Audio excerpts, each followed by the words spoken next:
Start recording, and I'm going to start it with the video.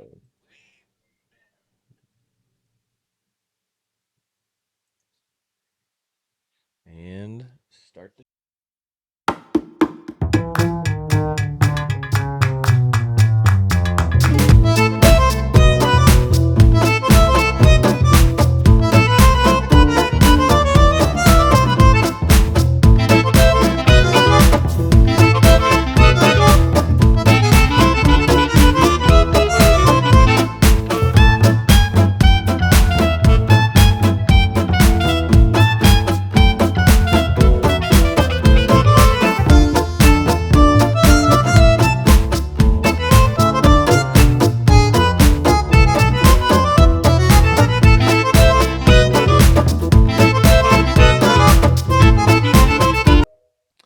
Good morning, Owasso. This is the Twins with Owasso Live, and this is the Morning Loop. And we figured we'd start the show off funny because we had some pretty heavy subjects we wanted to go into today. But yeah, I mean, there you go. I mean, look at that.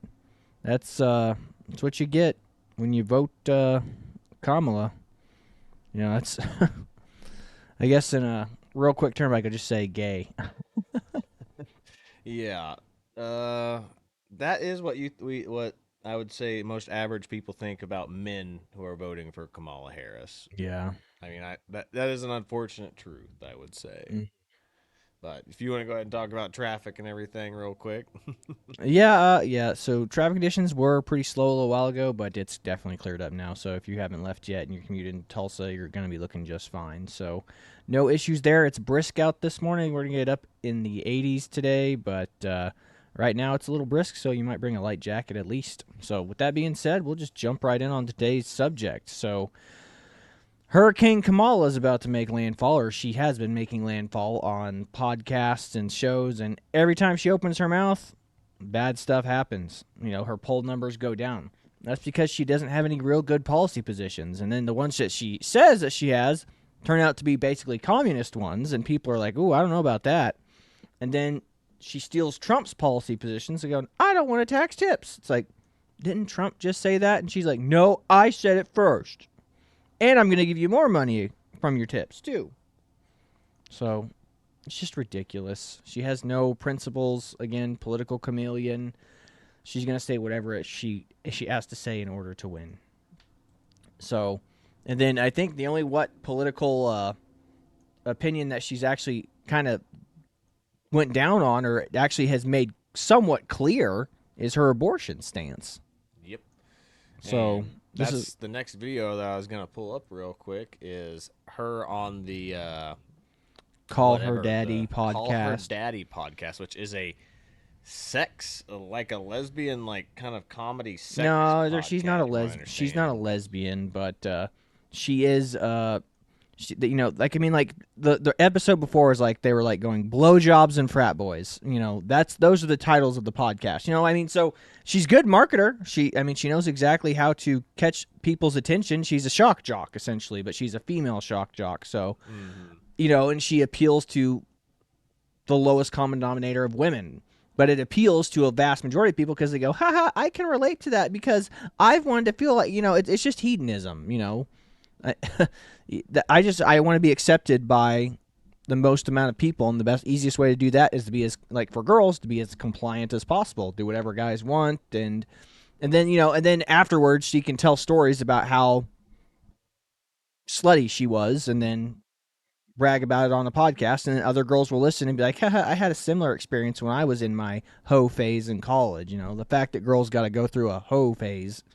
She's a prime example of a hoe phase. I mean, she's profiting off of her trashiness, essentially. Mm-hmm. Just like Kim Kardashian, just like Paris Hilton, you know, it's like they weaponize their beauty whilst they can, and they prolong their adolescence as long as they can. And then, again, you get lucky and you have somewhat of enough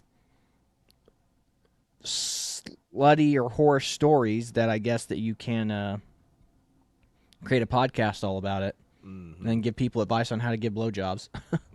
Well, I'll go ahead and play this, and we can see this. But I mean, I guess Kamala can relate to that. So. Yeah, she can with Willie Brown and Montel. So these two girls are two peas in a pod being interviewed. Yeah. But I'll play this. But this, yeah, it's like what we were talking about. This is the only consistent policy position Kamala Harris has is her stance on Abortion. abortion. Let's check it out. Mm-hmm. Do you want to do Caller Daddy today?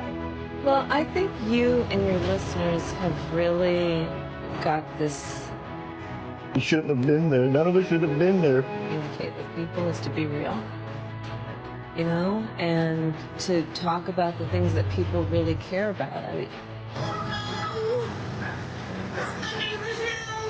Our show is really about your listeners.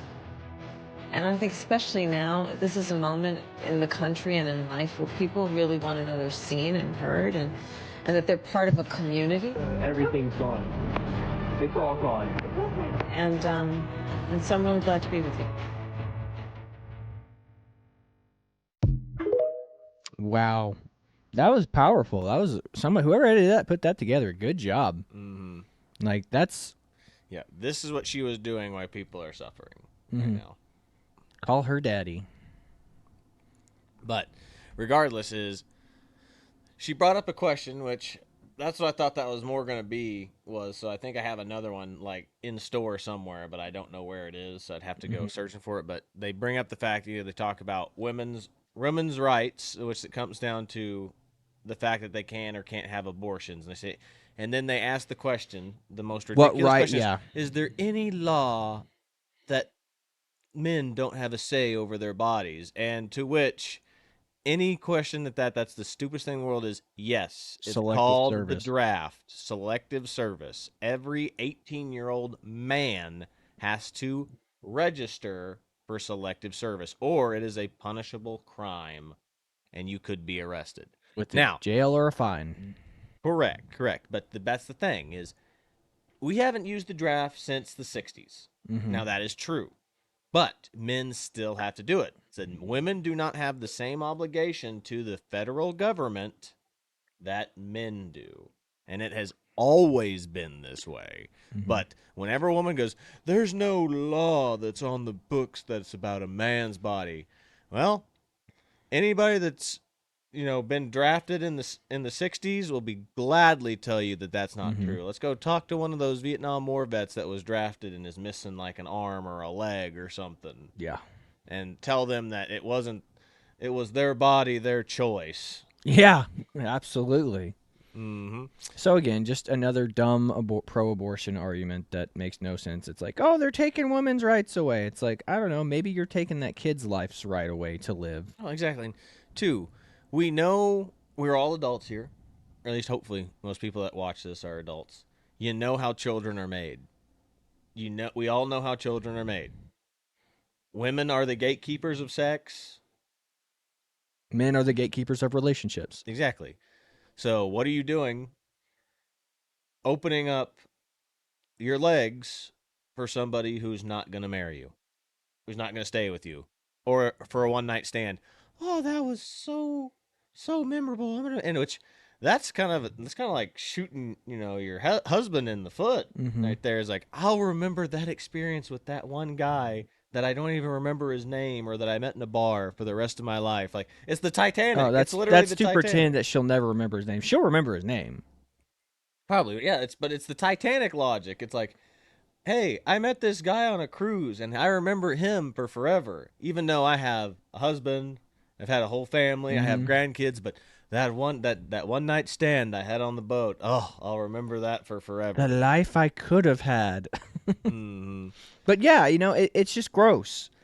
And take responsibility. Again, you are the gatekeepers of sex. It's like, but then you have the girls bring in the what about rape and incest? It's like going, that's a fraction of a fraction that happened. Literally, like, I mean, again, but if you believe the Barack Obama Democratic talking point lie of 1 in 4 of every woman will be R-worded or raped on the college campuses, then you will believe that people are getting it left and right. Like, they're just grabbing girls off the street left and right. Rah, rah, rah, I gotcha. It's like, no, that's not happening. You're less likely to be assaulted like that if you're in college. Far less likely. It might be like 1 in what was it, like 57 or something like that. But I mean, like, it was like, I think it was last I read, which this was like back in before. This was probably back in like 2014-15 era. The last thing I saw was like it was like 1 in like 27 or 37. Yeah, and that's not the R word that we're talking. That's just unwanted sexual advances, like a guy coming on to you and you're like not into it. Like we're not talking like getting raped. You know what I mean? And that's part of the issue is they also changed the standard of what. Yeah, sexual assault is. It used to be like a physical altercation. Now it's just that guy over there who's like looking at me. He made me feel uncomfortable. So now that's the standard. Yeah. So they've broadened the spectrum of. Yes, we've made the net super big. So everything. So it's like, again, guys who are just socially awkward can become sex offenders overnight because they made a girl feel uncomfortable because they didn't know how to talk to her, didn't know how to approach her. So, yeah, but, and again, here is more crazy. This is the only issue that crazy women seem to care about. We'll just go ahead and play. I said this woman celebrates abortion because her dog is her baby, and she values her dog's life more than she values a child's life. This is disgusting. Watch this. If you saw, I had an abort earlier this year, not only because I don't want children right now, but you want to know the real reason? I already have a baby. It's this one right here. And he cost me a lot of time and energy and money. And if I had to choose between a human baby's needs and this one, I'm choosing this one. Every time. That's why this fall, there's only one candidate protecting our reproductive freedoms. And if she doesn't win, don't make me choose between a human baby and this one. Because this one wins every freaking time. She's probably the type of girl that would feed a baby to her pit bull. That's a sociopath right there. I mean, look, I love my dogs too. I love them. But if I had a kid, I wouldn't kill the kid just so I could keep my dog. That woman should just have her uterus taken out because she's a terrible person. Like the whole point is, if it comes down to an emergency situation and it was between your dog and your child, if you're not picking your child, you're an evil person at that point. She is an evil person. This lady is evil. Yeah, I mean, and misguided perhaps, but it's just, this is what happens. I mean, like I said, this is why pet food companies and all this stuff, they're on the rise because they see the trends that women are being convinced that children are a burden instead of a blessing, and that animals are more important than people. Again, if there was a bear attacking another person, would you not send your dog off to go try to stop the bear? Instead of, and you'd be like, no, I don't know that guy, so good luck. This is that argument we were talking about yesterday with that DEI in rescuing people. It's like, well, you're not a person of color, so we're going to keep looking for people of color and not rescue Whitey over here. Like, that's what we're talking about. That's the level here. It's like, well, this is my dog. I know my dog. That guy getting mauled by the bear over there, I don't know him, so I'm not going to go say, hey, pup, go sick him. You might lose your dog, but your dog served a noble purpose, trying to save another person. Or are you going to be like, what do they call it whenever you justify victim blame? It's like, well, that guy was asking for it. It's like he looked like a snack, and it's not the bear's fault. Yeah. No, yeah, that's victim blaming. Yeah. So it's just ridiculous. But yeah, what else do you got? I know there were other videos related to our little topic here. What else you got?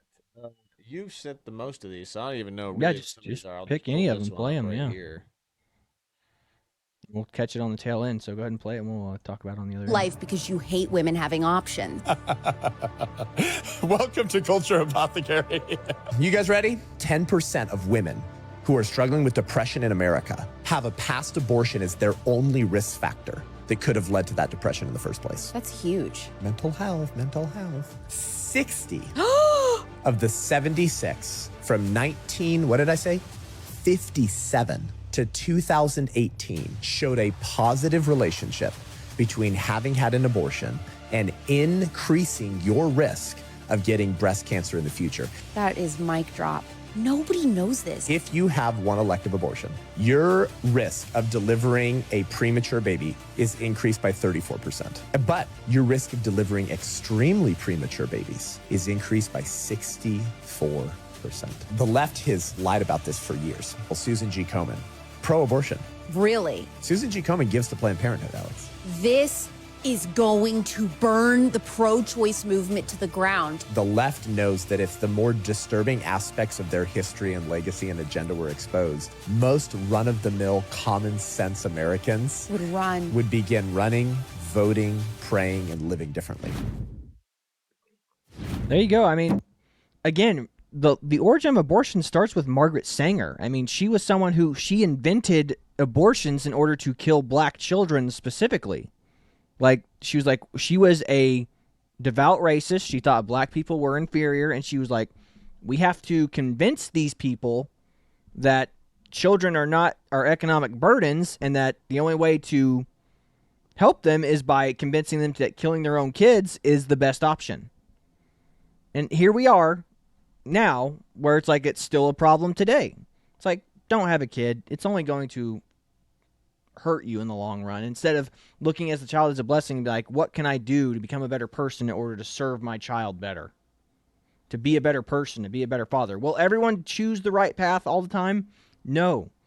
But wouldn't you rather have a chance at life instead of just saying, hey, no, you don't deserve it, so see ya? Yep, 100%. And it's wild that, you know, it's convenience. The only thing that really, unless you can argue that it's for, you know, rape or incest, it's just convenience. Yeah. I mean, even in the case of rape or incest, the child is still innocent. You know, I get it. I get it. That's a traumatic thing. But yeah, it's rough. And you know, it's like what Ben Shapiro, he said it the best. Women should not arbitrarily be able to dictate what constitutes life based on personal convenience. Like, it can't be said any better than that. So, what else? Why don't you pull up any of the other ones, Chad? Yeah.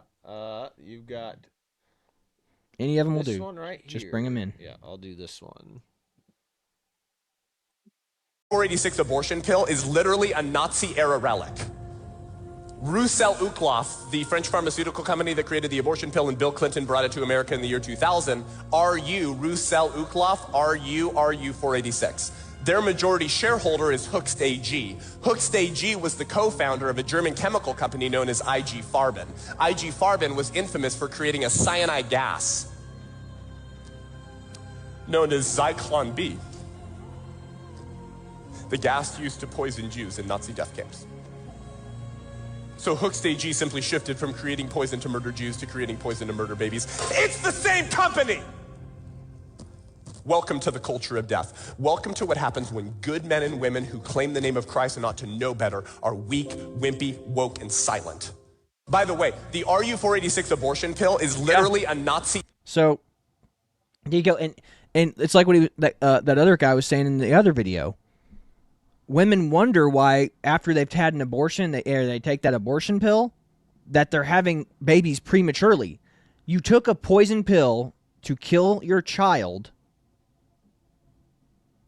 and then you're confused why you can't have a kid, or you have a harder time having kids, or your kids are coming prematurely. It's because you took that pill killed your child, but not only did it kill your child, it polluted your womb. And you have shot yourself in the foot with future prospects of having kids. Not saying it's impossible, but what I'm saying is you are really hurting yourself in the future, and you're hurting your potential future kids, because they're going to be formed in a poison polluted womb after you take that abortion pill. You got rid of one, and the second one's going to be affected by it. Yeah. So go ahead and play another one. You got it. So this one is woke churches saying that Jesus would be pro-abortion. This is why you wonder why there's a bunch of guys out there being like, I know that this is a kind of a conflicted issue where guys are like saying women shouldn't be priests and leaders of congregations of churches. This is why. This lady like right here is a reason why. Yeah, let's play it. Jesus were giving his sermon today, he might also have said, "Blessed are those who end pregnancies, for they will be known for their loving kindness." That is just such utter trash and blasphemy. I've seen this woman also say that she's had an abortion before. So she has a seared conscience. She has a heart of stone, a mind of mush. That's the consequence of depravity when Satan takes over. She is trying to make herself feel better. I pray that she would repent before it's too late. But man, the punishment is so harsh for those who not only turn away from God themselves, but also lead other sheep to the slaughter. If Jesus were giving his... Yeah, no. And again, if there's something... So this is for my gay community. This is for my trans community. This is for my women who are trying to justify abortions. If there's something in the Bible that makes you uncomfortable, you feel is targeted at you and your lifestyle, and it makes you feel personally uncomfortable hearing that and reading it, good. You should have some self-reflection and be like, hey, the Word of God is here to tell me how to live my life properly in tune with the Lord. Instead of being like, hey, you know what? God is wrong. He's not right about that. He's a mean God. I'm going to go to one of these progressive churches where they throw out those mean parts of the Bible and they only keep the fun stuff. Look, I'm going to tell you this right now. If you only keep the good stuff, you're literally softening you're just creating your own path to hell. You're putting it on the express lane. If you hear something, this goes for me too. If there's something in the Bible that feels targeted or directed at you and it makes you feel uncomfortable, maybe you should listen to it and adjust your life and try to live in better accordance with the Word of God instead of being like, that's mean, God's wrong. Because I can guarantee you, when you go and meet your Maker, He's going to look at you and say, I never knew you. When you're like, hey, Lord, you know, I should be up here with you. It's like, I never knew you. You're the guy that was saying, you're the lady preacher and the person who lived outside of my word. You said that I didn't know what I was talking about when I made these rules. So shame on you. But yeah, no, and then you have this classic meme here with the Democrat donkey that Chad just pulled up. Says, calls her, hey, B word, you ain't gonna leave me, right? And it's the Democratic donkey. And then, of course, it's the blue-haired, pink-haired, woman, liberal voter. And she's like, as long as I can have my abortions. Again, we've showed this meme before, but it's a perfect meme. I mean, literally, the Democratic Party is battering and abusing women. They're letting men and women sports. They're taking away a lot of rights from chicks. And guess what? They're replacing you with men. And they're going to keep abusing you, and they're going to keep using you, and you're going to be happy about it because, well, guess what? I get to keep my abortions. Haha. You go, girl. Women empowerment. Woo, woo. Disgusting. It's wrong. It's evil. And I think, Chad, if you could try to play that one scene, and again, if you want to, we'll probably have to review this movie. I want Chad to show this clip from this movie before we go to the closeout video. But this is one of the most. This is from a movie called Nefarious, and it is fantastic. Like the movie is just an interview between two people, so the camera it never leaves. Like you're just inside of a prison listening to two people talk the entire film, and it's gripping. It's groundbreaking. I showed my girlfriend, and she was gripped by it too. So, just give this a watch, and we'll catch you on the tail end, and let me know what y'all think. I care about it, but I'm not ready to be a father. It's her body. She can do what she wants. Do what thou wilt. That shall be the whole of the law. Arrogant son of... Who are you to judge me? This is my life. I can live it the way I want. Yes, James! I couldn't have said it better myself. But it's still murder. Says who? Says all of creation, James. The Creator creates, and we destroy, and we do all of it through you. We always have. Did you forget your history, Jimmy? Even in ancient times, the archdemon Moloch was celebrated by tossing infants into flaming bonfires, accompanied, of course, by the beating of drums to drown out the screaming. Later on, they erected a giant bronze statue with outstretched arms, kindling fires beneath the palms. And when they'd toss a little infant into those open palms, they'd flinch at the red-hot metal, but then they'd willingly roll themselves off into the flames. What does any of that have to do with me? Oh, nothing, James. Especially since the priests now wear surgical scrubs. The killing takes place in the womb, so there's no screaming to be heard anyway. And the remains are tossed into gas-fired crematoriums. No, James, no. There's no parallel whatsoever to you. Can you imagine the agony the carpenter feels when we rip a child to pieces inside its own mother's womb? That's a good stopping point right there. And again, so that whole movie is an interview with the guy who is possessed by a demon, and there's an atheist interviewing him, and he's coming to grips with what he believes. And that whole segment right there, I mean, that's why I love that meme of the one with that Chad has in the thumbnail with Pam from The Office looking at a picture of Moloch with his hands out and the people tossing babies into the fire and a picture of Planned Parenthood. It's like it's the same picture. Number 1, number 2. About the same. Number 1, number 2. Number 1, number 2. About the same. But yeah, I mean, that's a great meme right there too. I mean, it's just perfect. So we might have to do a movie review of that Nefarious maybe tomorrow or Friday or something, because it's a fantastic film. I suggest anyone who is a believer or anyone who's not a believer should check it out. I mean, it's just a gripping film in general. Whether or not you believe in a higher power, that's up to you, but the film is phenomenal.